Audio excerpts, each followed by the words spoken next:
स्वागत है। चलिए आज के सेशन की शुरुआत पिछले सेशन के रिकैप से करते हैं। पिछले सेशन में पहले सवाल के तौर पर हमने आपसे पूछा था G20 शिखर सम्मेलन के संदर्भ में निम्नलिखित कथनों पर विचार कीजिए।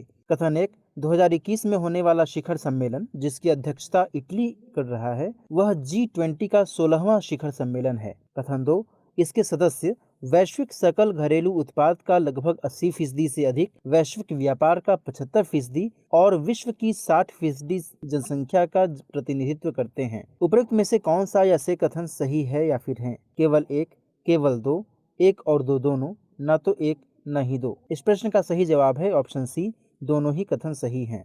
दूसरा सवाल हमने आपसे पूछा था लॉन्ग रेंज बॉम्ब के संबंध में निम्नलिखित कथनों पर विचार कीजिए। कथन 1, इसे अनुसंधान केंद्र इमारत द्वारा डिजाइन और विकसित किया गया है।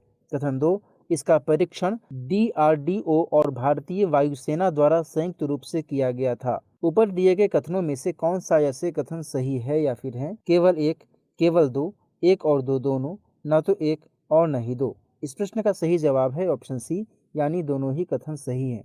तीसरा सवाल हमने आपसे पूछा था भारत के कौन से राज्य में south Asian federation cross country championship 2022 का आयोजन किया जाएगा? इसका उत्तर है ऑप्शन बी, नागालैंड। चौथा सवाल था विश्व युद्ध के संबंध में निम्नलिखित कथनों पर विचार कीजिए। कथन 1, पहला विश्व युद्ध आधिकारिक रूप से वर्साई की संधि पर हस्ताक्षर और ऑपरेशन बारबरोसा के साथ समाप्त हुआ। कथन 2, रिबेनट्रोप पैक्ट का संबंध पहले विश्व युद्ध से है। ऊपर दिए गए कथनों में से कौन सा ऐसे कथन सही नहीं है या फिर हैं? इस प्रश्न का सही जवाब है ऑप्शन सी, यानी दोनों ही कथन सही नहीं हैं। पांचवा सवाल था पीवी सिंधु ने बुसानन ओंगबामरुंगफान को हराकर फ्रेंच ओपन बैडमिंटन के महिला एकल वर्ग में सेमीफाइनल के लिए क्वालिफाई कर लिया था। यह महिला खिलाड़ी किस देश से संबंधित हैं? इस प्रश्न का सही जवाब है ऑप्शन डी, यानी थाईलैंड। छठा सवाल था गंगा उत्सव के संदर्भ में निम्नलिखित कथनों पर विचार कीजिए। कथन 1, राष्ट्रीय स्वच्छ गंगा मिशन गंगा नदी को राष्ट्रीय नदी के रूप में घोषित करने की वर्षगांठ को चिन्हित करने के लिए हर साल गंगा उत्सव मनाता है। कथन 2, 10 नवंबर 2008 को गंगा को राष्ट्रीय नदी के रूप में घोषित किया गया था। कथन 3, गंगा टास्क फोर्स के नेतृत्व में एक अभियान गंगा मशाल को दिल्ली से एक समारोह में झंडी दिखाकर रवाना किया जाएगा और यह गंगा नदी के किनारे 23 स्टेशनों से होते हुए अपनी यात्रा करेगा। उपरोक्त में से कौन सा या से कथन सही है या फिर है? इस प्रश्न का सही जवाब है ऑप्शन बी, केवल 1 और 3। क्वेश्चन नंबर 7, समुद्रयान के संदर्भ में निम्नलिखित कथनों पर विचार कीजिए। कथन 1, समुद्रयान पहल के तहत निर्मित मत्स्य 6010 लोगों को ले जाने में सक्षम है। कथन 2, भारत समुद्र के अंदर की गतिविधियों के लिए मानव युक्त वाहन बनाने वाला दूसरा देश है। इनमें से कौन सा या से कथन सही है या फिर है? इस प्रश्न का सही जवाब है ऑप्शन डी, न तो एक और न ही दो। आठवां सवाल मुख्यमंत्री घसियारी या घसियारी कल्याण योजना के संदर्भ में निम्नलिखित कथनों पर विचार कीजिए। कथन 1, यह उत्तराखंड सरकार की एक पहल है।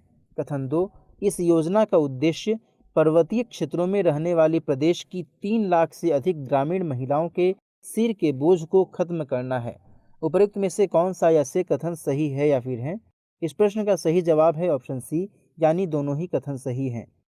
नवा सवाल था national company law appellate tribunal के संबंध में निम्नलिखित कथनों पर विचार कीजिए। कथन 1, इसका गठन कंपनी अधिनियम 2013 की धारा 410 के तहत राष्ट्रीय कंपनी विधि अधिकरण के आदेशों के खिलाफ अपील की सुनवाई के लिए किया गया था। कथन 2, यह एक अपीलीय अधिकरण भी है जो भारतीय प्रतिस्पर्धा आयोग द्वारा जारी किए गए किसी भी निर्देश या निर्णय या पारित आदेश के खिलाफ अपीलों की सुनवाई और निपटारा करता है। उपरोक्त में से कौन सा या से कथन सही है या फिर है? इस प्रश्न का सही जवाब है ऑप्शन सी, दोनों ही कथन सही हैं। और अंतिम सवाल था वेटिकन सिटी के संबंध में निम्नलिखित कथनों पर विचार कीजिए। कथन 1, यह वेटिकन पहाड़ी पर टाइबर नदी के दाहिने किनारे पर स्थित है। कथन 2, यह लेटरन संधि के साथ इटली से स्वतंत्र हुआ। इनमें से कौन सा ऐसे कथन सही है या फिर है? इस प्रश्न का सही जवाब है ऑप्शन सी, दोनों ही कथन सही हैं। अब देखते हैं अभ्यास प्रश्न।